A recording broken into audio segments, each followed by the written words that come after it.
Where No, why? Why? You're terrible. I thought you were Goodness. saying without the hat. Um, oh, interesting. Hat.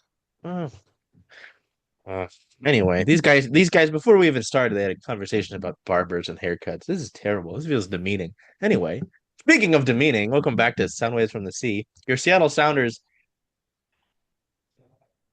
I really didn't think things could get much worse given, how well, at least in the Minnesota match they scored. Right? Like that was nice. They at least got on the board. And Minnesota, sure, they're one of the top teams in the West. Not discounting Vancouver and people are like, oh, still they're you know um, they are the Whitecaps. They've been atop the West. I'm like, sure. So they've, like Owen remarked in our group chat, they were missing like an entire starting 11 of players. An Uh, entire, an entire 18. oh my Yeah, God. 18-run injury report. Oh my God. If So they didn't that know, they'd have feel a full team going into the game on Sunday. They didn't know. they signed seven of their players from their what their is it just MLS their MLS Next Pro team Whitecaps, or yeah. oh yeah, I forgot that they're the clubs that are just Whitecaps too, or there's isn't there Timbers too? I'm like, oh, okay. Yeah. Um, yeah, no, I mean, I know Brian Schmetzer called it a trap game, and sure, that's understandable. Anytime a team is depleted in any sport, you look at it as a trap game. But just to see it happen in actuality was pretty remarkable. Um, and that was even like giving up the goal came before the two red cards that Seattle suffered in this one. Um, give up a goal in the 40th minute, go into halftime down. So not good. I mean, Seattle really couldn't get any shots through. I mean, Vancouver was tight in their defense. I mean, that low block was solid. They did their job. Uh, things just got worse when Nuhu got his red card in the 52nd minute. John Bell got one 3 minutes later. I don't know the last time I saw two red cards for a team. I'm sure it's not like completely rare, but it's been a little minute for at least clubs that I've ever paid attention to. So, yeah, guys, I'm gonna let you guys because as yeah, I had thoughts. Um, first of all, it's a two-parter here, okay? Your thoughts on this match and your feelings leaving it because I mean, there are different ways you could take it as well. If you're looking at it in a vacuum, you've lost back-to-back matches. You've been outplayed in back-to-back matches. I don't think you could disagree with the outplayed part.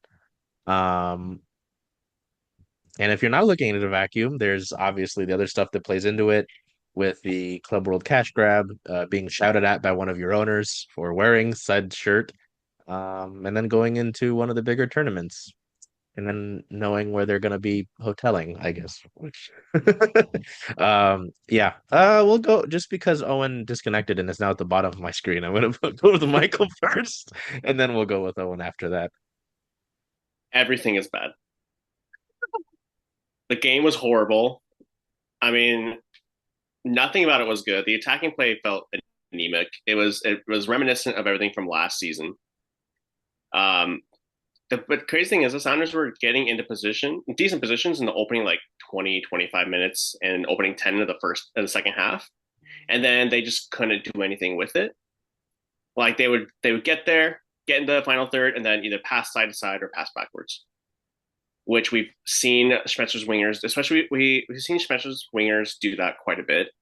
And I didn't expect to see that from Ryan Kent or Pedro de la Vega. I saw way too much of that. And then honestly, overall, like the vibes are bad, man. Vibes are bad right now. Like, yes, the Club World Cup should be exciting, and being able to cover it should be exciting, but I'm just kind of sad about it leading up to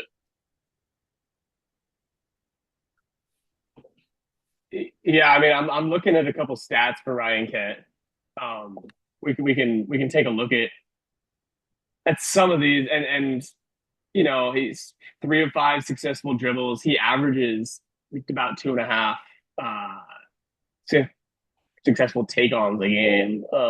I mean, he wasn't that like not pushing it so much, but I agree with you 100% in that he just wasn't as aggressive. I think there were opportunities in this, and you see that by the lineup they put out. This is a very very aggressive lineup. We haven't seen De La Vega and Kent together a lot because of how aggressive that is, and I think it's okay when you have two really defensively solid guys like Roldan and Vargas behind them, and that's why that's okay.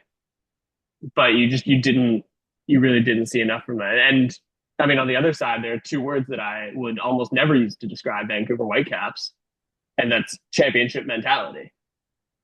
But that's what they had in this game. Like that was really the difference in a game like this, where even though you do, like when you're playing a low block like that, mentality is the most important thing you can have because you get distracted so easily, and you leave one space and everybody gets through, and a guy like Ryan Kent can like mess you up. But they were focused the entire game. I was really impressed, especially by the Whitecaps' ability to transition.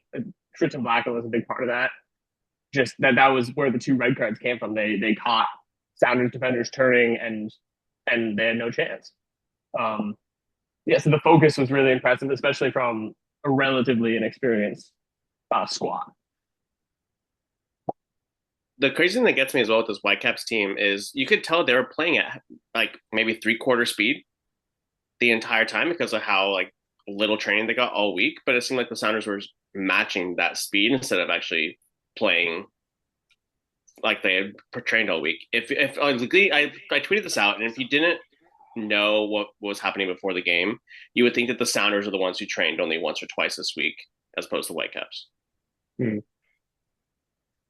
I'm curious, like on that, because I don't think that like necessarily we think of this Sounders team as one that really, really pushes the ball fast. It tends to be one that kind of holds and is going to try to pick its spot through the defense. Like, there are guys who can break, but I don't think this season, as much as seasons past, they're as reliant on that. So I think that really where like that speed comes into question is like the transition from the defensive third into the middle third. Like they're not creating gaps in the defense to exploit. And then when you're playing a team, I mean, we've seen it. Honestly, it's interesting to talk about because we've seen it 2 straight weeks. The Sounders struggled to create chances against a low block, and their goals came from transition opportunities. The Kalani one came from a transition opportunity. The Jesus Ferreira one was because he could get one-on-one with a center back in the box and turn him. Like that happened almost not at all. It's because they couldn't transition out of the defensive third quickly enough.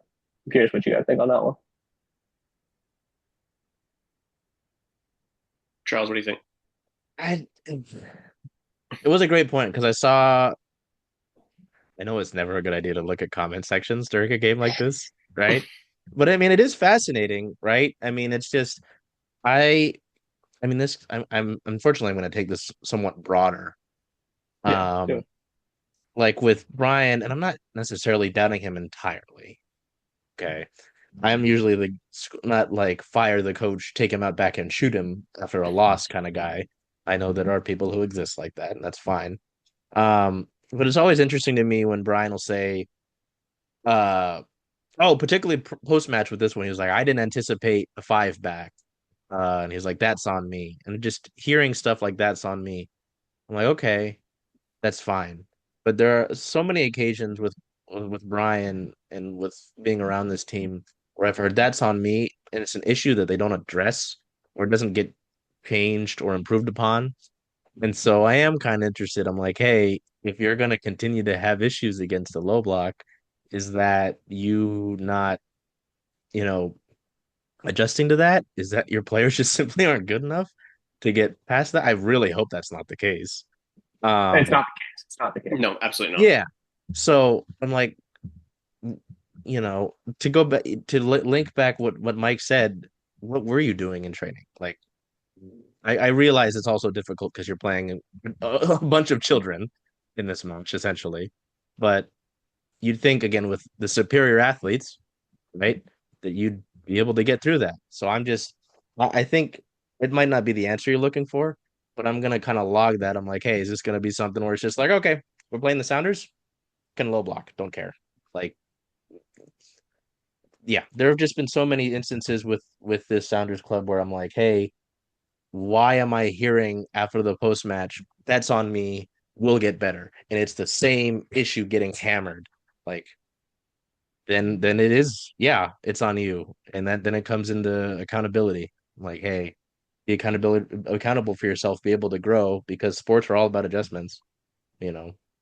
You talk about mentality. I mean, you should have the mentality to be more aggressive. I mean, as much as MLS commentary is its own sort of discussion you can have, right? Yeah, I heard that numerous times with this match is like surprised at Ryan Kent not showing some more aggression or taking some of the spaces that he was given. So Well, I yeah, mean, I it's think too often he'll get stacked up against like the right back and the right center back, and it's just because they're not moving fast. Like as soon as you get stacked up against two guys, you're passing it backwards. Like it's not a smart decision. And I yeah, respect that. It's because they're not getting into those positions quickly enough. And then, even though we've just seen how much these guys struggle to combine mm, with and that's a whole other discussion because when you get into a low block and you're forced to combine. And there's players who can do that. Like I was really impressed by a couple of from Pedro de la Vega on the right side where he was able to. He would just run across and he was poking for holes and he'd end up all the way across, but they just couldn't find anything. I'm curious because the other part was that there really wasn't a huge I thought difference in way like manner that they were attacking that low block from the Minnesota game, and that just tells me they're not learning. yeah. That's the issue I have. So I'm like, well, you've just seen something like this. So anyway, I hope I didn't interrupt Mike. Oh no, not at all. I mean, we've seen the Sounders have this problem since last year. Like once teams started finding out that, oh wait, we're going to rely on Jordan Morris, he gets in behind. They start sitting lower and lower and lower, and putting two men on the striker. The Sounders still have not been able to figure out how to get through that low block. I mean, and you would think that it's not. I'm not trying to shit on Brian Schmetzer. He's still a fantastic coach, still the right guy to lead this team. But you would think after all this time that he would have figured out how, like you were saying, Charles, how to break this down even after teams have been doing this since for the last 2 years now. And especially That's against where this, I am at. in a Cascadia derby where you know that the other team is depleted, you know they're tired, you know they're not full 90 shape, and yet you still weren't able to figure it out. That's where I am on it. I'm just like, hey, I mean, again, I'm not sitting here being like, I'm not on the hashtag fire Schmetzer train. I mean, I've seen enough of those on my Twitter days. But that's what it is. Again, like to take it and make it more broad. I'm like, you're. It's just how adjustments are made. Sports are all about adjustments. Like you can come out the biggest one, and I hate to use a American football term for it. Like biggest example I think of in that regard is the like great rookie season that Dak Prescott had. So he looked like he was going to be an MVP in his rookie season, and then the next year he looked like shit. People adjust. People get film on you. They know that's the biggest thing. Talk about championship mentality. Part of that is being able to adjust and being able to handle what other teams are throwing at you. Being like, oh, okay, I've seen you do this. Like, so yeah, I don't know. That's something that I've always wondered about is hearing that's on me. And I'm like, okay, if we go into it, you see the same scenario the next week. I hope you're able to handle it. Otherwise, so yeah, did you have anything do you guys have anything on that before I moved along a little bit? I can't find the quote, but I just remember Ron Washington, the Angels manager, was talking about adjustments and readjustments and how that's what baseball is all about. And somebody was asking him a question. It popped up on my Twitter the other day, and they just asked him, yeah, like, what do you do when the adjustments don't work? And he said, you readjust. Um, and that's what teams do against the Sounders, and that's what the Sounders don't do often because of how tried and true the system is. Just have faith it's going to work eventually, and sometimes it does, but these last 2 weeks, it hasn't. I wish I could find that quote. I can't. I can't find it right now. I believe it, especially with a guy that washes. Yeah. Um, I want to I don't want to open Pandora's box too much, but I am curious just because of how it was received. Do we have any thoughts that we want to share on the red cards that were taken? Because I understand, the situation that Nuhu was put in. The Bell one was different, a little bit, but Mike, I know you had some thoughts on the red card and how it might be perceived. Not necessarily who it might be perceived by. I want to keep that out of here.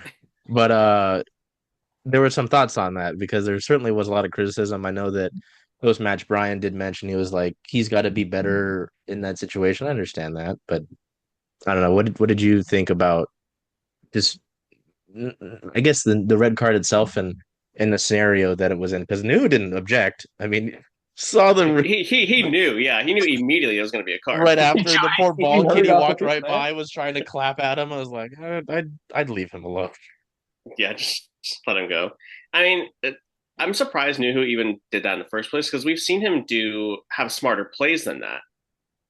Because he's quick enough off the ball where he can easily still get in front of Laborda, and Laborda does have a decent shot on him, but it's not like he was going to actually beat him on the run. So I just think it was just a silly foul. Nuhu really wasn't. He just kind of lost his head for a little bit and just took it. But I've seen other people in the past, whether it's on Reddit, other outlets online. I'm just going to leave it at that. That will blame Nuhu for all of our defensive problems, saying he's the worst player on this team. He's the worst. We should be starting Reed Baker Whiting at left back, even though he's a wide midfielder, nowhere near a defender. But I think that we, for the moment, Nuhu knows it was a silly foul.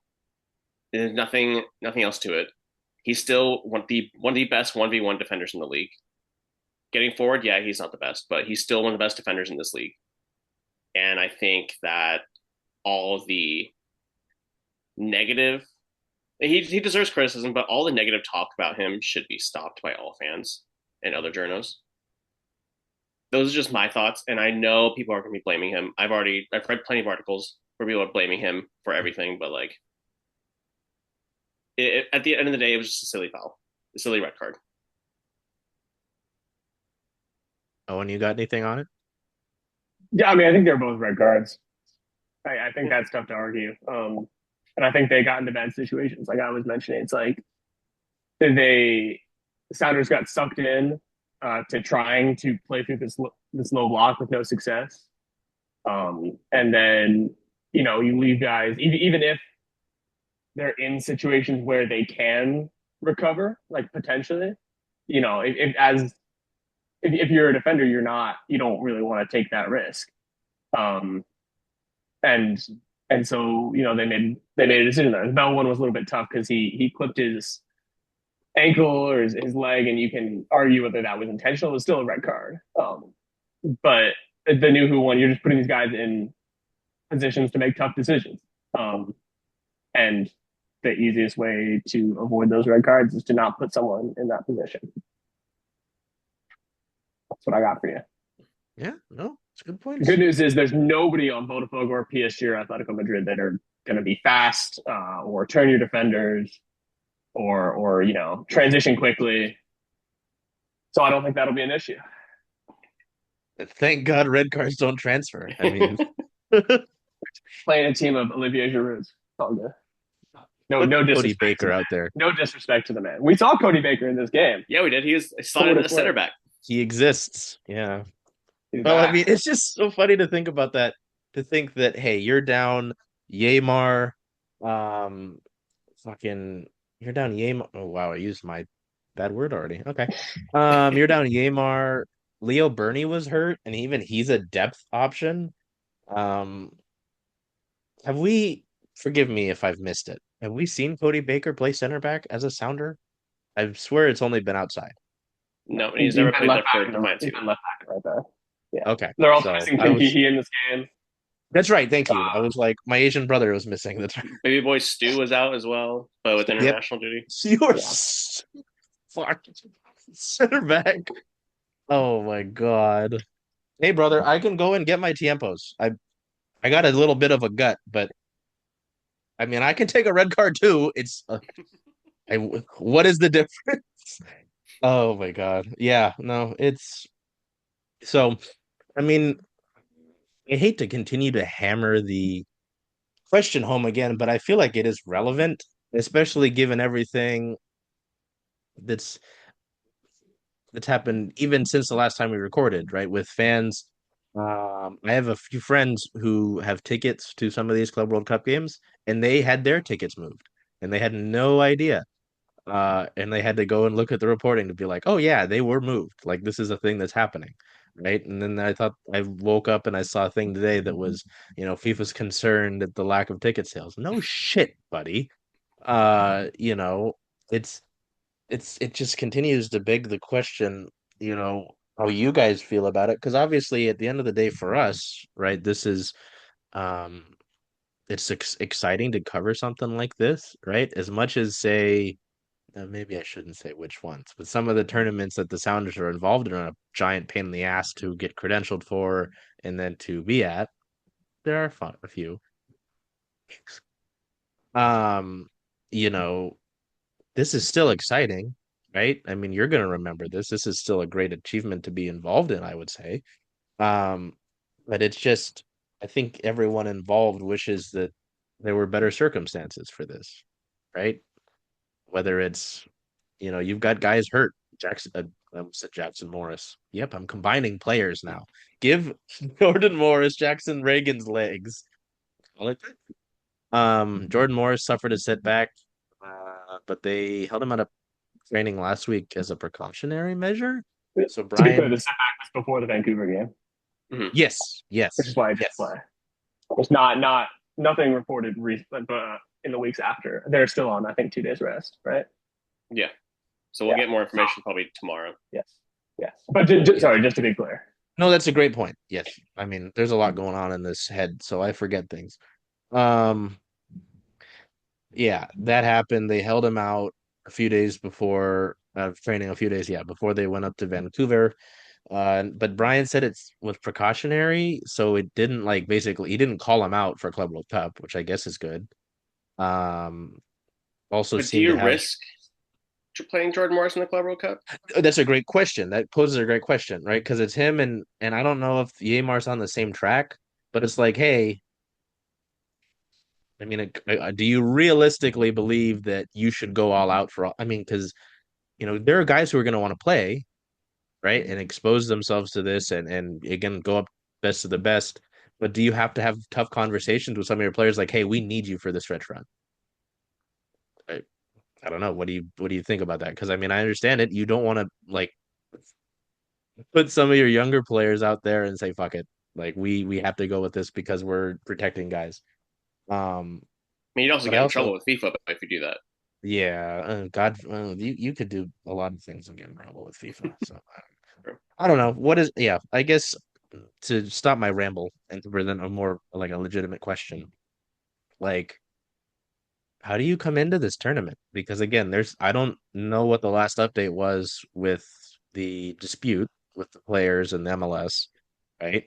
Um, your players are frustrated, but I don't think they're not gonna back out. They're not gonna like sit. Um, yeah, I don't know. How do you approach this? I know I went to Owen, no, Owen last. Yeah, so we'll go with Owen first this time, and then Mike. Just how are you viewing this tournament? Whether if you're the Sounders, how do you look at this? Because obviously, what the exclusive window ends today, or it's already closed. Um, they're not doing anything.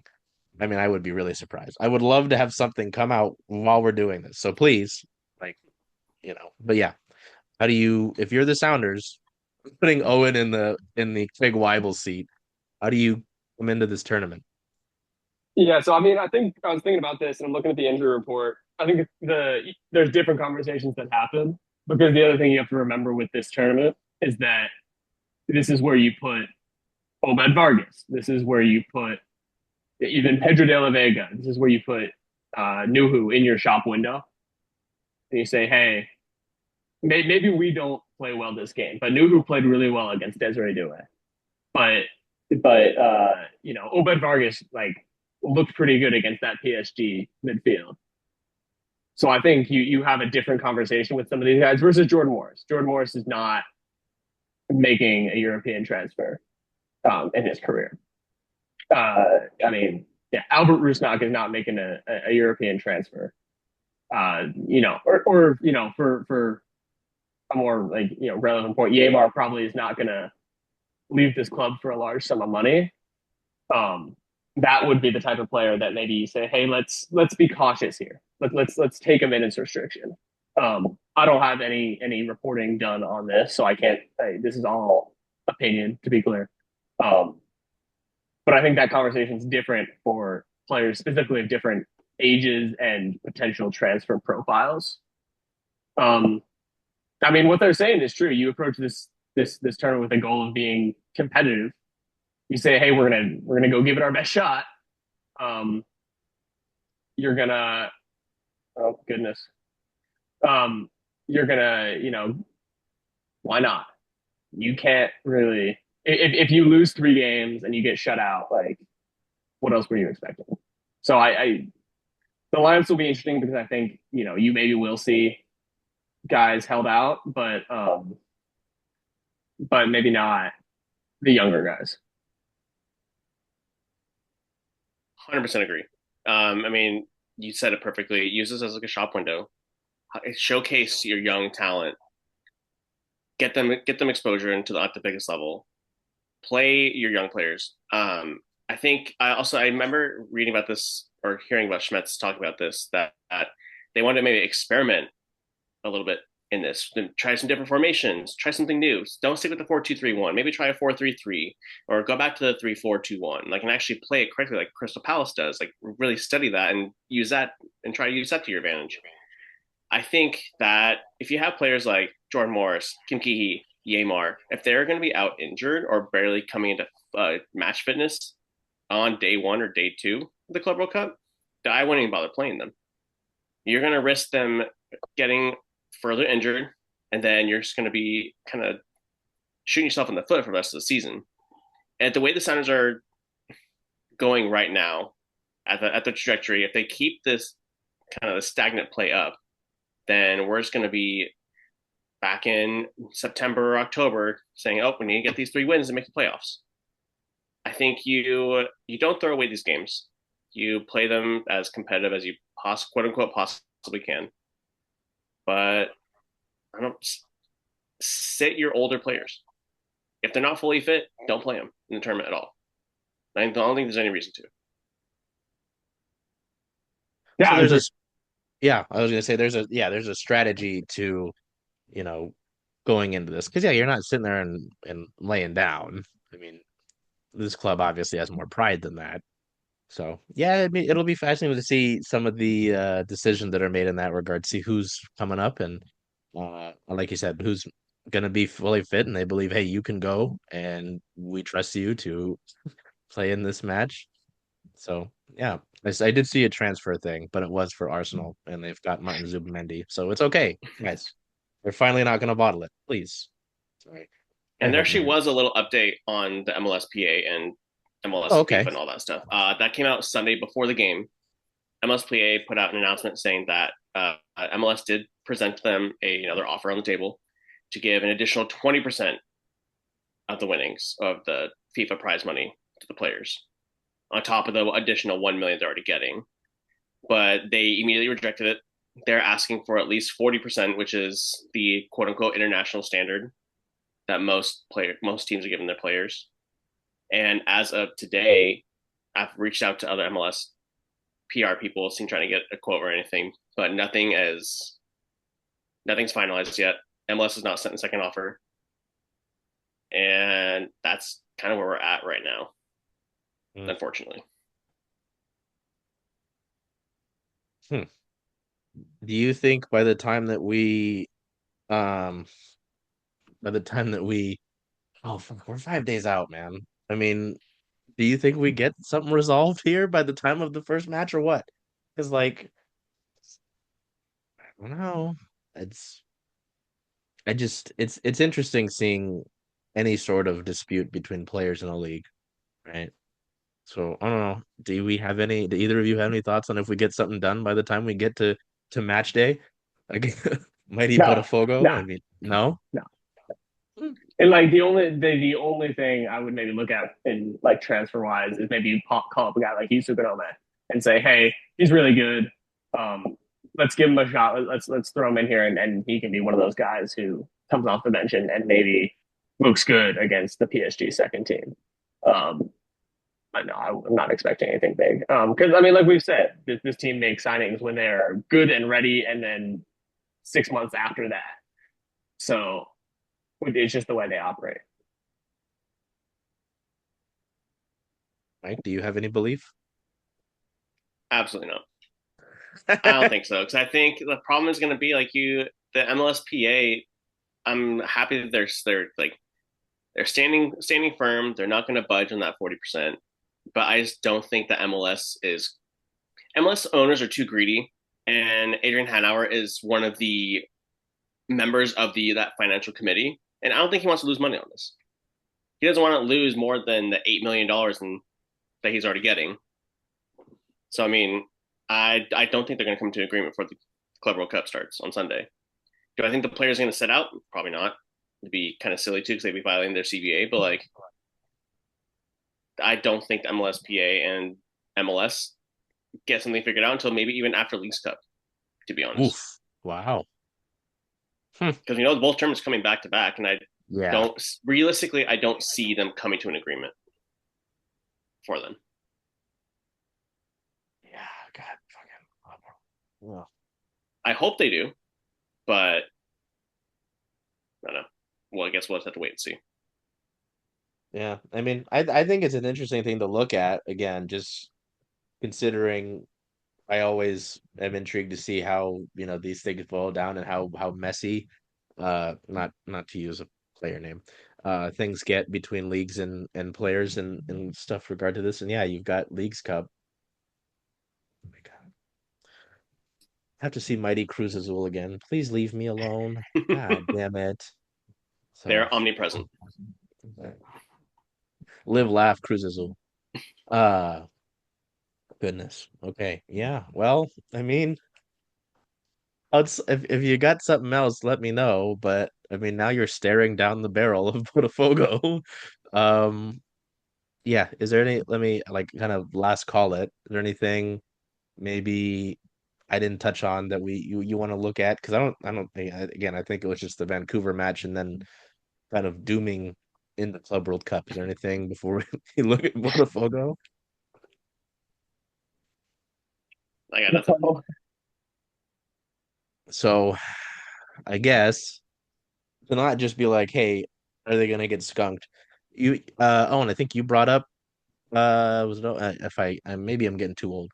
Um, them talking about some experimenting with formation. Are you expecting to see anything kind of outlandish with that lineup? I mean, what do you think? What do either of you guys think in terms of what they roll out? Because I really would like to see some shakeup as opposed to what they've been doing. Because I mean, if it's not working against who you're playing right now, I don't imagine it'll work against who you're going to see in your three matches here. So I guess any thoughts on lineup changes? Maybe who you want to see in the lineup for some of these matches? Because I know um, I did think it was interesting given the talk that we had last week, right, about Kalani maybe pushing to start. That they had Kalani and Alex Roldan in the post-match press conference. I was like, oh, look at this. How funny is that? So yeah, I guess to either of you, any thought on what you might want to see with a lineup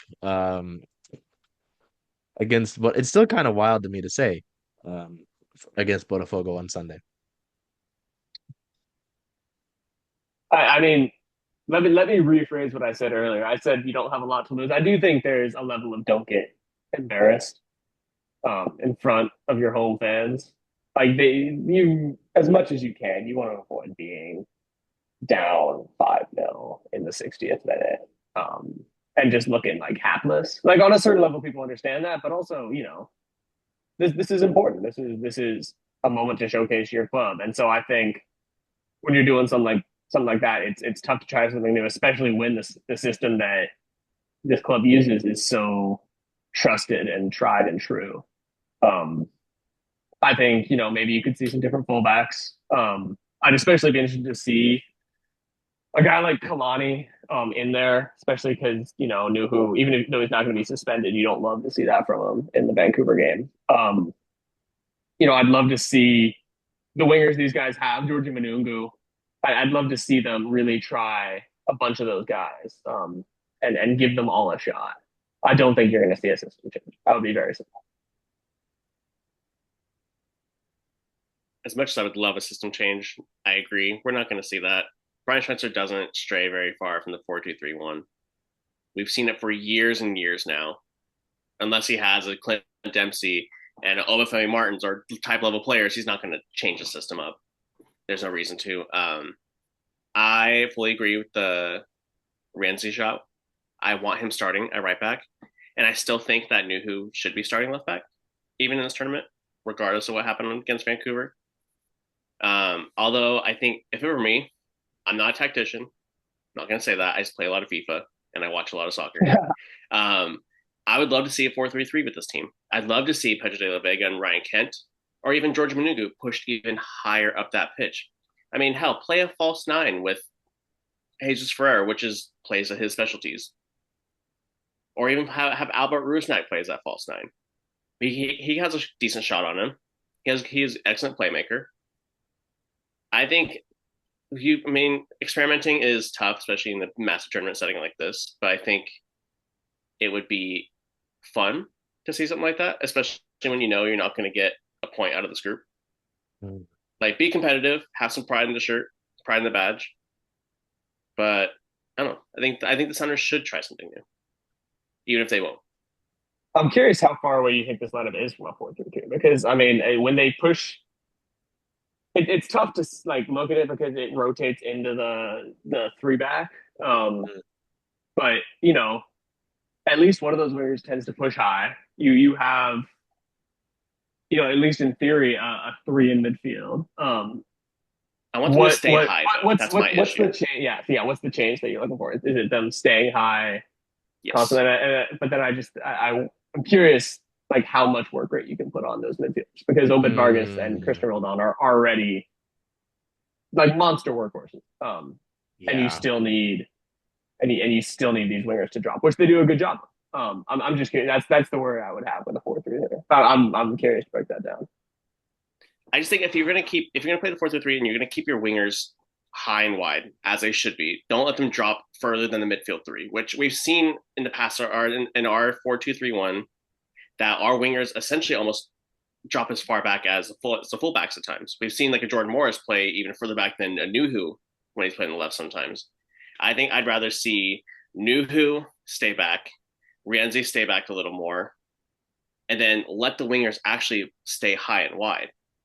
That's what I want to see, because I think we'll be in better attacking positions if we do that, and we'll have the same amount of control on the ball, because we'll still have a Jesus Ferreira, or we'll still have an Albert Rusnak or an Obed Vargas still passing the ball around. I think if you just force your defenders to actually stay back and be defenders, as opposed to the MLS standard to having your outside backs be wing backs every single game, then I think we could I think it'd be interesting to try something different in that sense.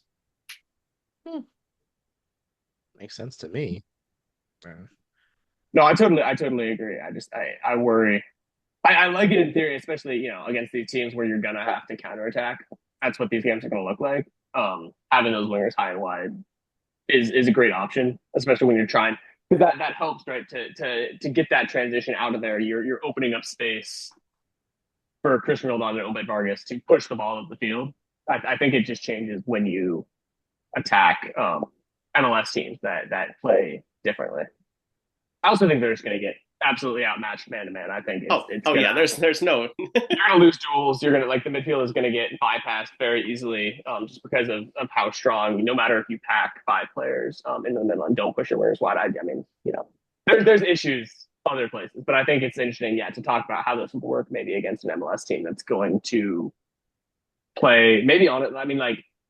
Faster, but in a different way, if that makes sense. MLS teams tend to push the ball faster up the field, but these just the literal speed of play with these teams that the Sounders are going to face is what's going to kill them. Do you realistically think that the Sounders can get a point out of this group? No, I think it will be a fantastic surprise. I think people will underestimate how good Botafogo is, how good South America is. You got to remember that's where all these teams get their talent. Um, hey, these teams are more experienced. They are stronger. The only thing that maybe happens is that even their subs are stronger. So if it's tough to even see, you can say, hey, they're tired. They're on the back of a long season. Maybe they're going to play at 60%, at 70%. Look at the guys that PSG brought off the bench in the Champions League final. They're still scoring goals. It's tough. Hey man, just tell PSG, hey, you won Champions League. Go on another bender. I don't, you don't need to worry about Seattle. Who is this John Bell guy? I don't know. I mean, come on. Stephen Fry, he's got a beard. Who cares? I don't, yeah. Like, I was gonna say, it's like, who's your best chance to get a point from? You'd say Botafogo, but yeah, there's still miles ahead of you. I mean, ah, oh, well, I don't know. I've been surprised before. I'd really be happy to be surprised, but It'll be a great surprise. We'll keep it on. hey, Extra prize money too. What extra $1 million for Hanauer to add to his pocket? Like, oh my god. Hey, he might come shout at you. There you go. God forbid. Just like my coaches. Anyway, welcome. Yeah, so I can't believe that. Up next, Botafogo. Sunday, nice normal 7 p.m. start time. Like, that's fine. Noon against PSG. What, that's on Monday? Oh, On a Monday? That's disgusting. Like, you already couldn't sell tickets to this normally. And then, like, I'm sure there's reasoning for it. I don't think it's great reasoning. Thursday at 3 o'clock also isn't great for Atletico. But what are you gonna do? So yeah, as we have heard on the press conference, we know whether they're gonna be in a hotel. Very fun. Yeah. All right. Well, again, it's always really fun to hear the these guys break it down because with Owen at unnamed college that I will not say the name of. Unfortunately, Mike graduating. No, bad. Hey, yo. You know what? Unfortunately, that looks like it looks like an Ohio State hat in different colors. I'm aware. But it was fun. It's tough because normally, we'd get this in the Lumen Field press box and hearing not at like, oh, well, I was gonna say not for like an hour at a time, but kind of at an hour at a time. Usually we've just got free coffee thanks to the lovely people that work the Lumen Field barista spot in the press box. So yeah, it's great to do these. And I'm sure our reaction to whatever the hell happens on Sunday will be wonderful. So yeah, man. Yeah, gosh, until we see you next time, take care of yourselves, be well, wherever you can to make today a great day. Maybe don't get yelled at by your club owner. Hey, Charles. Hey, Jen. Hey. So where are you going to watch all of the Sounder away games this year? Away games for the Sounders. Since Rough and Tumble is the home of Circling Seattle Sports, I was thinking of coming here if that's okay with you. I think that's a great idea. Go Sounders. Hope we see y'all here.